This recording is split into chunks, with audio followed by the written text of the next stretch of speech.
So we always try to take care of our neighbors, take care of our friends, things like that. When they ask us to do things, we love to share that too. Because if we need somebody to come into our house, we Especially watching pets. yeah. And so one of our friends asked us to um, watch their house while we're gone, and they said that we could go in and grab some of the eggs that they have chickens. They said to have more than just chicken. I'm trying to remember. Um, It was mainly the chickens that we could check on the chickens and we could take some eggs home with us. So I thought this is great. I can go over and grab those and I can take care of the house, feed the cats, whatever it might be. And so I got took care of the cats and all that, but had to go out to the chicken house as they had it. It wasn't a Hen huge one, hen hen house. houses. And I they had a gate at the end of it that you could open up and reach in and grab all the different stuff out of it. And I opened the gate, opened it, and staring straight at me was this, I guess it was a black, I don't know. I wanted to run at that point. That's a big old black snake. And I just slammed the door and closed the thing and ran from there because I hate snakes. That is just my worst fear. And it, So we were watching them. I had been over by myself and you had said, I don't want to be around snakes. And when I had gone, there was no snakes. I'm like, there's no snakes, Don. There's no snakes. You can go over on your own and do this. yeah, And so you much for go that idea, you and you'd know. encountered the big blacks because they like to curl up where the chickens, right under the chickens as they lay the eggs, because then they get free eggs. Yeah, but they probably got a lot that week that they were gone. Because you Uh, wouldn't go back in the hen house after that. anyway, hello, this is Don. And this is Gina with Focused Healthy Family. And this is podcast number 221. And today we're talking about down on the farm. We got a few alternatives to what's out there as far as senior living going. Um, We kind of went down a rabbit hole of down on the farm because we went to a friend's farm today. and But it was a big first, farm. but first, Oh, but first we have our from our, I don't know if I hold it. caregiving 101, 101 ways to keep caregiving from making you crazy. And this one is one it says about can and will, which I I could have done the egg thing, but I couldn't do it. But you can do many things that are almost sure to help you lower your caregiver's stress level. But will you? If you read suggestions in this workbook and think, I could never do that, you are often confronted with an idea that you could do it if you tried, but your mind is telling you that you couldn't or shouldn't, so you won't. Many caregivers find that the responsibilities thrust on them by their caregiving duties, helping care for recipients with toiletry or other things, quickly dispel the thought that they can't do something. You can do what you will. Oh, that's powerful. I could talk on that by itself, but we'll move Yeah, on. we can go on. And of course, I've got some farmer jokes for you here. So let's see. What conversation does a farmer have with the cow while milking it? What kind of conversation does a farmer have with the cow while milking it? Thank you for repeating I don't know, Don. it. What kind? Utter nonsense. Let's see. Um, what should the farmer say to a cow when it's in his way? Um, You can probably guess this one. I don't know. Get Move. Oh, I was thinking something about a pun on the word get out of my way. Whey is a protein in milk. And lastly, how did the farmer find the cow? He went looking for it. He tractored down. Oh, Tractor. tractored down. Yeah. But bump. That was kind of dumb. But anyway, So we meanwhile, back at the farm. we have this friend, this great friend from our homeschool community. I've known them forever. In fact, I went to a homeschool park day and she was the first person I met. Because our older two kids are very similar ages, and so ours were 2 and 6, so hers were like 1.5 and 5. But they used to live in a small little town, but they had some property and they had a garden there. And we even went there. She did a homeschool gardening, a raised garden bed on hay bales. And We went there one time, and she did have some chickens when she lived there. But it was what, maybe 2 acres of land or Yeah. something. So they, about the same time we moved out of Charlotte, came here, they moved to another town nearby, but bought a farm. Big farm. And it's my second time going. I finally went and I visited with her. It was great. We sat and talked and stuff. And so I took Dawn today because she does her own plants. She has a huge garden. It's, what did she say, 18 acres or something? 18 acres. Yeah. Um, and so we went. I said, why don't you come with me? We'll have a ride together through the country. Yeah. And it's all back roads. It was about a 40-minute drive from our house to hers. We could have taken the highway, but it would have taken just as much time because you still Yeah. have to come back around. And what was your thought, Don? Because I had been there before, and Well, it was huge. It was like I couldn't believe that that had that much space, you know. Um, I wouldn't think about that at our age of wanting to, Steph's take about on 10 years that younger than me. she's taken. Yeah. And it was a farm. There was a lot of she had pigs and She ducks raises and coon geese. pigs, ducks. Yes, because there were little hatchlings, little ducks, whatever you call duck hatchlings. And I picked one up and I was talking to him, and you were asking, do you sell these? Do you? And she said, those we're going to eat. And I said, the ducks? She goes, yeah, eventually. I'm like, oh, my little baby ducks. I told her, I said, I could not do what you do. Like she has chickens for eggs, but then she also raises meat chickens and turkeys and stuff. I said, if I had to live in a time period where people had to do that for themselves, I don't know that I could. I'd be a vegetarian. Yeah. Um, I like to eat the meat, but I couldn't kill the animals. And Well, what I did think about with it is, what she's doing with the grandchildren and with the kids that are around it.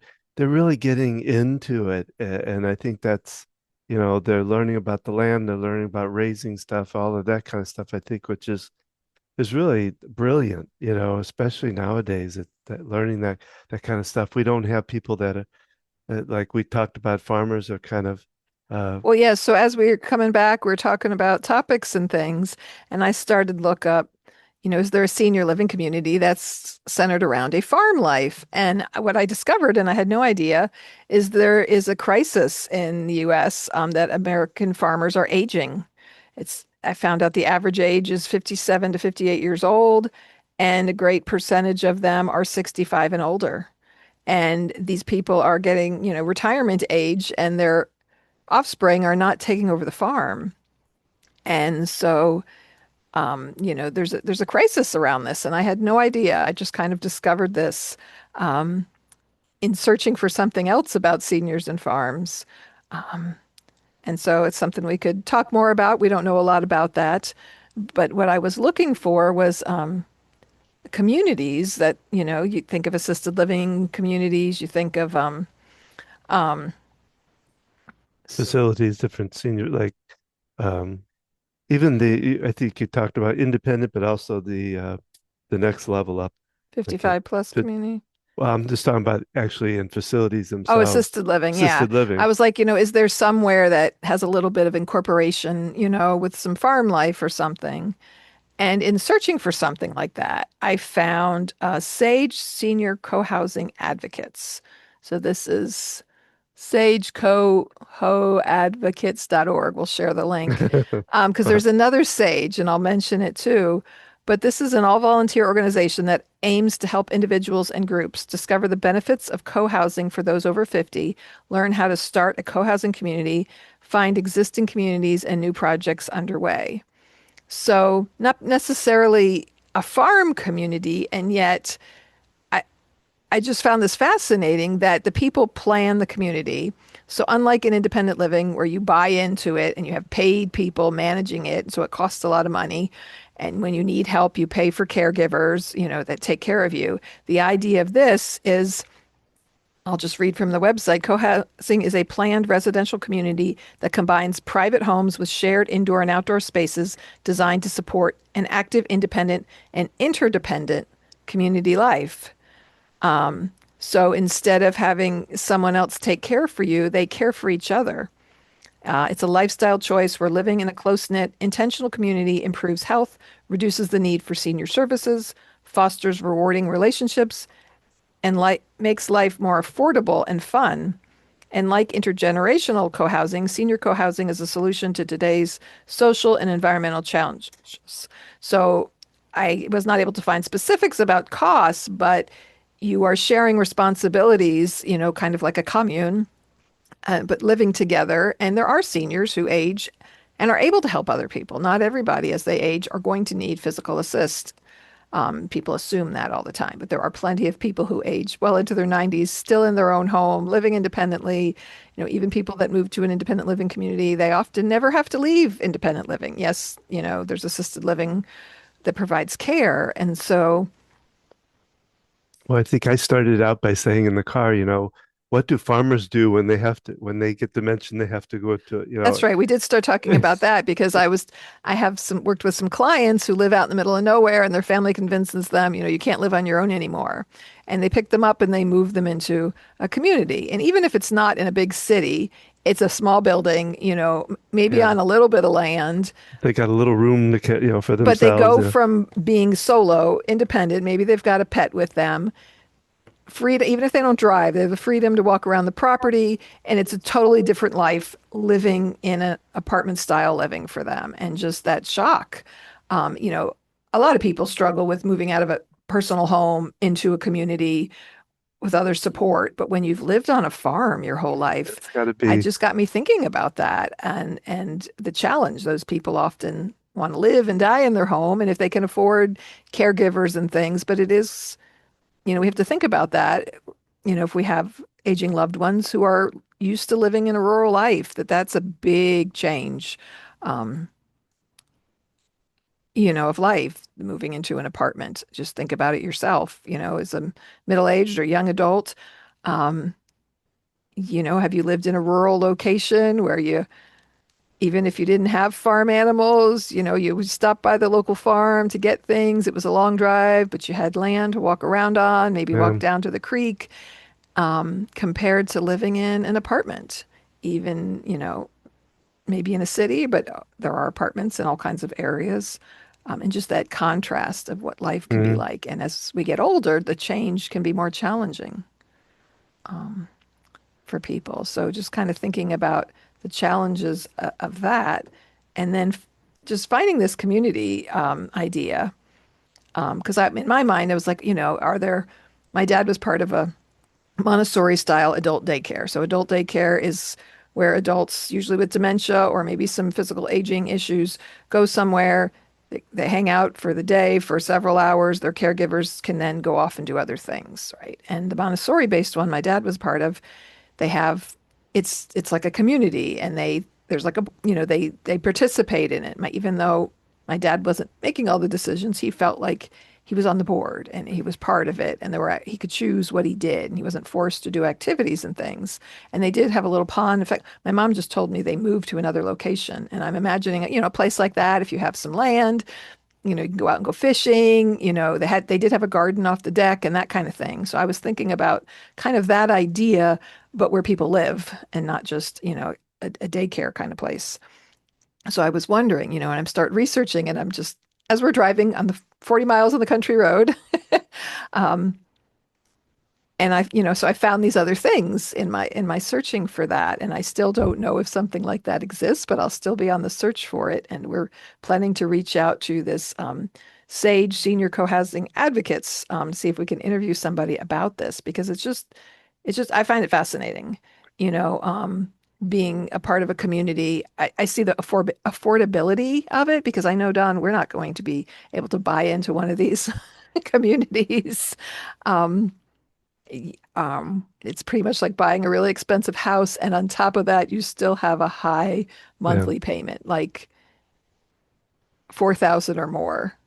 Um, Well, in my mind's going, I've got a couple more than a couple cousins that farm, and they're my age. So I've in often their mid 60s and I may older. I may talk to them because it might be interesting to see what their plans are, what their thoughts They are. still farm, some of your Well, cousins? that's what I'm not positive, but I saw them just a couple months ago with when I went up there, and I saw Chuck, which is he's same age as I am, I'd never asked him if he's retired or not, so I'd have to Yeah, kind of find out.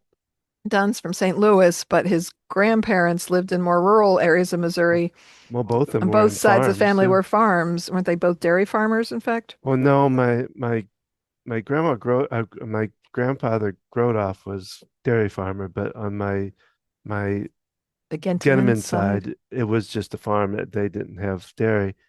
But and the tough part is that my grandfather died pretty early, so my grandmother had to do a lot of the stuff.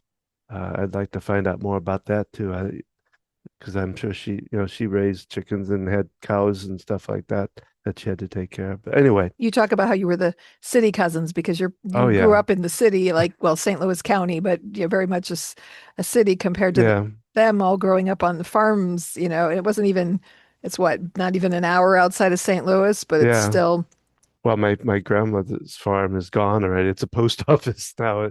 But yeah, I used to hate going. We go out there and her when I first was really young, she had an outhouse. It wasn't in the house. You had to go out.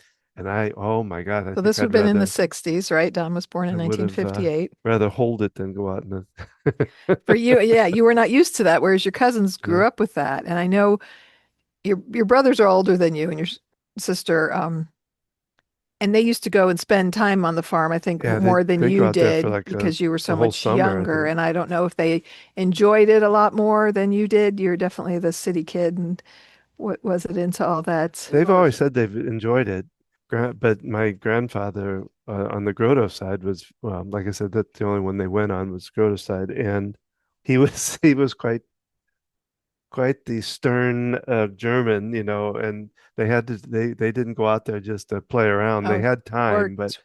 they had to work while they were out there. Yeah. Anyway, we're kind of going off idea here, I guess, but No, it's we're all about talking all farm, things farming. And yeah, and it just gets you thinking about growing up differently and what's enjoyable to you and what's because I told you to wear shoes you don't mind getting dirty today, and you're like, why? And I'm Well, like, it's it's I a didn't think it was, it's a farm, yeah, Don. Like, yeah, yeah. and You're it like, was we literally a pulled up. farm You're too. like, is this all there's? I'm like, yeah, they bought a farm. They didn't just buy land and say we have a farm. They bought a farm. In fact, there It was a was, grain mill on the property, and she yeah. bought it.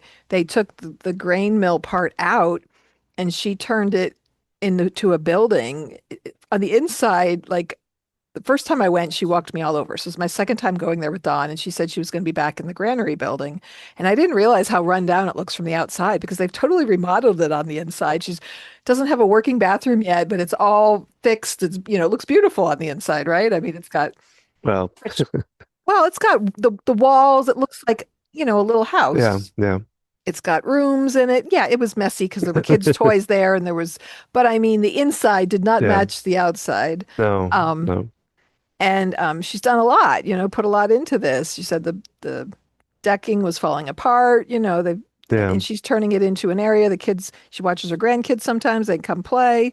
In fact, her oldest child lives there with the grandkids, and she's got tables where she does her seedlings for plants she grows. And 'cause when I went to visit her last time, she's like, "Oh, don't go buy plants. I'll have a bunch to give you."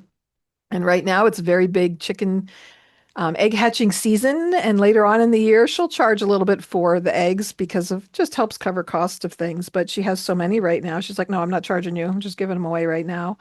And there's nothing like farm fresh eggs if you haven't had them. Um, but yeah, so she's created this whole space there, and she's raising pigs and selling them. And there were like two pigs when she bought the farm, I think, and she came with, I guess, some of the chickens. She had chickens at the house before, but now she's just got a lot. You walk around, there's ducks, there's chickens, there's cats, there's in fact she was something she had hatched baby chickens. Um she And used the an rats. incubator and then she put them out in the pen, and she discovered they were all gone, and we talked about that it was not a snake because a snake would have swallowed them whole, but she thinks it was rats who got into and to eat all the baby chickens. Um There's a cat in my lap. But so yeah, it's kind of a fun experience. And I mean, when I was probably 10, 11 years old, we went out. and we saw the farm, my grandpa Groto's farm with the milk. And it was interesting to see because, they Was he had, still, how did you meet your no, grandpa Grotov? I met him when Real I young. was, So your because brothers he remember died him, in but 64. oh, okay. So You were I was just 5 or 6 at the time, but we went out there. Grandma died like 8 years later. We might have gone out before she gone away, but she was living with my one of my aunts at the time. But we were able to meet the farmer that bought the place, and he allowed us to walk around on it. It was really cool because I the one that really got me was they called it the well house, and that's where they cooled the milk down after they milked all the cows. They would bring it in, and it was so wild to see because literally through the center of the well was a water like a lake or a stream going by, and they would pump out of that, and it would run up into the wall through these pipes up to the top of the wall, and then they would run the water, they'd run the milk through the pipes, I should say, and they run the water over the pipes to keep to it cool cool. it down as it goes through these series of pipes, and then they would milk, bottle it up and milk it. So it was kind of cool to see all of that. Even at I was very young at the time, but it was still really cool to. I remember you telling me you were grossed out by the fresh cow's milk. Well, that was yeah, that was going to. Like I said, my two of my other uncles were farmers too, and we went there for I think for lunch or something one time, and oh, it was just like I said, I was a city boy, and they had fresh milk that was warm, and on the top it was Cream. the cream on it, and everybody was like, their kids were all drinking it, and I'm like, yeah, It's and probably really, really good. they made their own It's, hot dogs and that kind of thing, oh, and it was just it was not a fun meal you for me. wanted your packaged food from the that looked like it came out of the It's grocery like store now, and yeah, like you say, now it sounds like it would be really good, but special, but I was the city boy, because you had a milkman growing up, right, that delivered Oh milk yeah, to your door, every in the once a week, 60s. I think, or And twice a week. did that probably end in the 70s, like by the time you were in Yeah, high yeah, school? you Okay. know, you I had the milkman, you you didn't have Walmarts, or you had a five and dime kind of, but you had a person that would come to your door for different things you might cleaners and things like that. And like tell the story that my and I probably told you this one before, but we had he Fuller was Brush Man. Fuller, but yeah, thank you, Fuller Brush Man, and they would come about I think about every 2 months or something like that, but he came and he was missing an arm. So he did everything. He was really talented because he had all these bottles, and he would take it Cleaning and he'd supplies and flip it up things. and grab So it back and show you, and he'd flip it back and put it back, and he'd flip another. And I you were stood behind, I fascinated. was behind my mom holding on to Probably her four or skirt, five. looking at her, and he leaned down one day.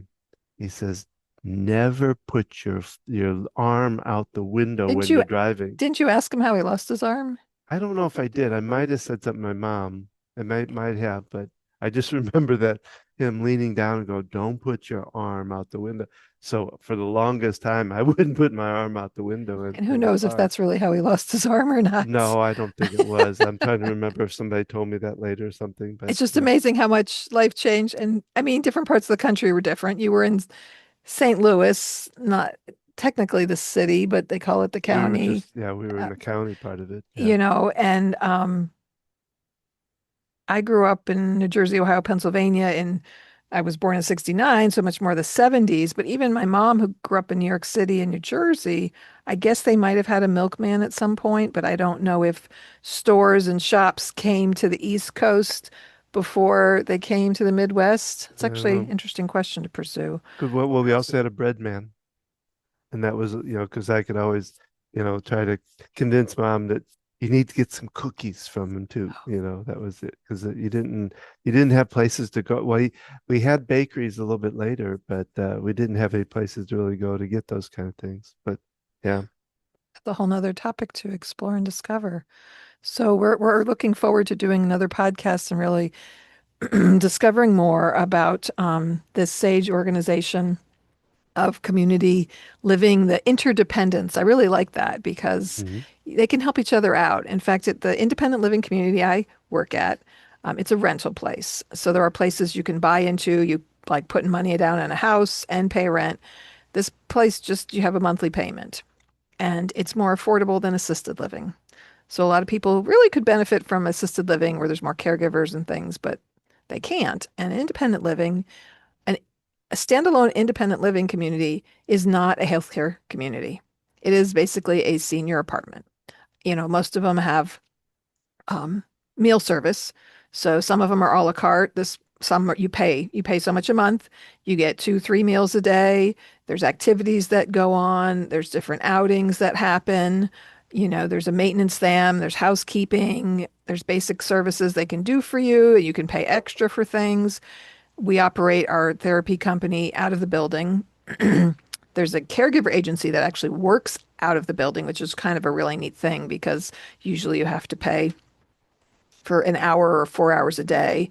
But because they work out of the building, people can get caregiver services. But again, that's separate from the building. And people don't realize, we don't just have access to people's medical records. And if someone goes out, well, nobody might know because you don't have to sign in and out. You're living in an independent apartment. It's not a medical community. And that's one thing that's so different from assisted living that people don't realize the big difference there. Or a continuous care community. Like my mom lives in independent living, but it's a community that has independent living, assisted living, memory care, skilled nursing. So because of that, it has higher levels of people and different things in place because of that medical component that is involved in it, even though she's in the independent living part. But thinking about the costs and paying for things. So when I'm reading about these community senior housing, they run it. They run the community. It's not, you don't have other managers coming in. Everybody's got houses, but you have shared living spaces as well. And I'm just very curious about it because it appeals to me as I think about, as we get older, Don being 11 years older than me. I mean, my coworkers who are like not quite 60 in the early 60s were talking about when they were going to be retiring. And I just looked at them and said, I don't know if I'm ever retiring. Yeah, I don't know. Right now, I'm not in, a financial place. I've got a kid about to go to college. Um, but really thinking about our future, right? We've talked about this a lot with different people, but knowing there are different options out there. And something like this might be a whole lot more affordable because you don't have to, you can stay active, you can be involved. Oh, what I was starting to tell when I was talking about my community where I work, um, some people get bored. Their family convinces them they need a little more support, a little more care, that all the meals are provided. They have little kitchenettes in the apartments, but not a whole lot of space to really cook. So very few people actually do much cooking at all. And but sometimes they get bored and they want to feel useful and Mm. they need a job, they need a purpose, and they want something to do. And so it's like, reading about this, it's like this is perfect because people can help each other out in different ways. And so it's something I'm going to dig more into. Yeah, I think we can find out a little more because we Get need to someone think to. nowadays, especially, we need to think about what alternatives are because, like I say, a lot of people, we're not the only ones that, it's tough to think about that kind of payment in the future. And so finding out different There are, alternatives and yeah, way and of doing knowing it. there's different things out there and different, like they talked about intergenerational housing, that always appeals to me because I worked at a assisted living community and their memory care was a separate building. And in between the two assisted living and memory care buildings was a daycare. And I don't know if the daycare had been there first and the other buildings but I got to walk from one to the other. I worked in both buildings and I got to walk around the daycare and the kids would be out playing. And I just love that. I loved when the Yeah. weather was nice, that it was walkable, wasn't very far a distance. And when the kids were little, we would visit assisted living community once a month and did activities with the seniors. And I just see the benefit of that I've worked with seniors forever and just, your grandparents might live far away and just being able to, there are many seniors that really enjoy seeing children and maybe they don't have families nearby. Some seniors never had children for different reasons. There are seniors who don't want anything to do with children, but um, but just we learn so much from each other, different ages and things. Kids get grouped together in regular school system by their age and things, but think about it as we're adults, whether we're working environment. I worked with somebody. Um, who did I meet? I said something about I graduated in 92 and she looked at me and went, "Well, I was born in 1991." you know. So we work with people, who are older than us, younger than us. As you're an adult, you have friends who could be 10, 20 more years younger than you. Um, and our life is not really segregated by age the way it can be. Even these senior communities are often 55 plus. Some might be, 57, 50, 60, but there are people there up to the age of 100. Most places have usually someone who's either 99, 100, and I think our oldest is 104. So you think about the difference between a 65-year-old and someone Yeah. who's 104, there's almost three generations in there. And it's just interesting to think about that. There's a young man who moved in who's in his early 60s, and he's annoyed that his family moved him there. He's like, I can't live here with all these old people. But then he's talking about the managers. One's in his 80s and how active he is. And I'm like, yeah, does age really matter? You feel like you're surrounded by old people, but um, Yeah. I'm thinking about it from a different perspective. I So what? mean, we'll explore more of this and try to come up because I think it's a good topic to get into more of because, like I Yeah, said, it was kind of a fun little rabbit hole to go down, all because we went to visit our friend's farm. But in my searching for these resources, I want to mention the other sage that is out there. If you Google sage, so there is Sage Advocacy and Services for LGBTQ elders. So I wow, learned it's local senior living communities celebrate inclusive living. I learned about this the first place I worked in Charlotte at a not first place I worked, but a continuous care retirement community. They went through training for this, and I found out what it was because I wasn't a full-time employee. I didn't have to do the training, but it was like I wanted to. So they advocate and they talk about, seniors that are lesbian, gay, whatever, thinking about people 60 plus who grew up like that. They grew up in a time when it wasn't safe to yeah, come out and be gay. And so their idea, they don't feel safe going to doctors sometimes and just the very different in lifestyle that they have compared to younger people. It's more acceptable, going to someone um, and so they educate people on those challenges and looking at different challenges and helping educate other people in the community. I know where my mom lives is a SAGE approved, certified that you can become kind of a certification if so many percentage of your employees that work there get training in this. And it's just a fascinating topic, and we'll have to do a whole podcast on it. But I just wanted to, as we're talking about alternative living in senior communities, especially because I found that there were two SAGE organizations when it comes to senior living, and they are SAGE USA.org. So that's different than the other SAGE. That's about community living, but also something really powerful and important that we could go into more. So we're going to reach out to those people in these different services. yeah, If you know somebody related to any of these topics we've covered today, from yeah. farm and assisted living that's on a farm versus community living versus the SAGE organization, either of them, reach out to us. We are going to connect with them ourselves as well to be on the lookout for upcoming podcasts to go into more depth with these different topics. Was there anything else, Don, that we wanted to talk about today? No, I think they've got it covered. That's our podcast for today. Thank you for joining us at Focused Healthy Family. If today's conversation helped you, please take a moment to like, subscribe, and share this podcast with someone you might think would benefit from it. If stress, panic, or overwhelm are becoming part of your daily routine, consider exploring Don's EFT Tapping Discovery Series. EFT tapping can be described as weird, but then people realize, wow, this really works. So you might be skeptical, but learning about it can be helpful. For wellness tips, caregiving resources, and more episodes, visit focusedhealthyfamily.com or focusedhealthyfamilypodcast.com. You can connect with us on social media, Facebook, Focused Healthy Family. On Instagram, we are Focused Healthy Family 1. And again, if you're listening to this where you listen to podcasts, we also have a YouTube channel at Focused Healthy Family where you can watch and or listen to us. We air a new episode every Thursday. Please check out, we've been doing this for over 3 years, Don, Yep. to check out other podcasts and other topics we've covered. Know that Don is available to speak to organizations, caregiver groups, healthcare teams, and community groups about practical ways to reduce stress and build resilience in caregiving environments. For information about booking Don to speak at your location, please reach out to schedule a presentation or a workshop. And remember, how you speak to your children and your loved ones today shapes their future and yours.